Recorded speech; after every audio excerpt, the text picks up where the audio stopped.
Hello everyone, அவல் பாயாசம் recipe பார்க்கலாமா? அதுக்கு ஒரு பாத்திரத்தில் 2 கப் அளவுக்கு வெல்லத்தை சேர்த்து தண்ணியை ஊற்றி நல்லா காய்ச்சிக்கிறேன்.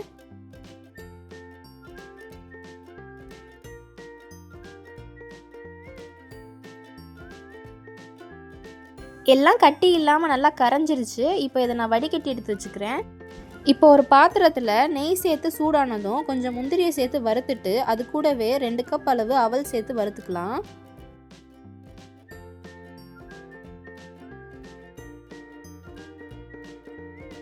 அவல் நல்லா இந்த அளவுக்கு கலர் சேஞ்ச் ஆகி உதிரி உதிரியாக வறுத்ததுக்கு அப்புறமா தனியாக எடுத்து வச்சுக்கலாம். இப்போ அதே பாத்திரத்தில் பால் சேர்த்துக்கிறேன். 1/2 லிட்டர் பால் சேர்த்து 1 கிளாஸ் அளவுக்கு தண்ணி சேர்த்துருக்கேன். அது நல்லா பொங்கி வரட்டும்.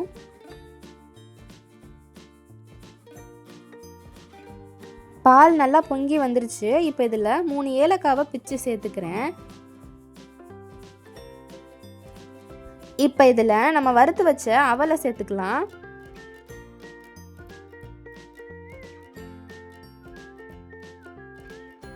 கொஞ்சம் கைவிடாமல் கிண்டிகிட்டே இருக்கணும், இல்லைனா அவல் அடியில் செட்டில் ஆயிரும். அவல் ரொம்ப குழஞ்சிடக்கூடாது. ஒரு 2 to 3 மினிட்ஸ்லேயே வெந்துடும். இப்போ நம்ம காய்ச்சி வடிகட்டி வச்ச வெள்ளைச்சாறை இதில் சேர்த்துக்கலாம். வெள்ளைச்சாறு ஊற்றி ரொம்ப நேரம் கொதிக்க தேவையில்லை. 2 மினிட்ஸில் அடுப்பு ஆஃப் பண்ணிடலாம். இப்போ ஒரு பேனில் நெய் சேர்த்து சூடானதும் துருவின தேங்காய் இதில் சேர்த்து நல்லா செவந்ததுக்கப்புறம் அவல் பாயாசத்தில் சேர்த்துடலாம்.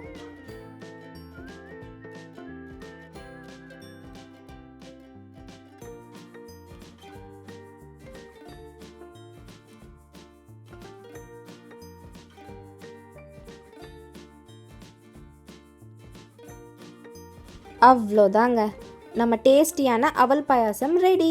நீங்களும் அந்த ரெசிபி உங்கள் வீட்டில் ட்ரை பண்ணிவிட்டு எப்படி இருந்துச்சுன்னு கமெண்ட் செக்ஷனில் சொல்லுங்கள். நான் வேறு ஒரு வீடியோவில் பார்க்குறேன். பாய்.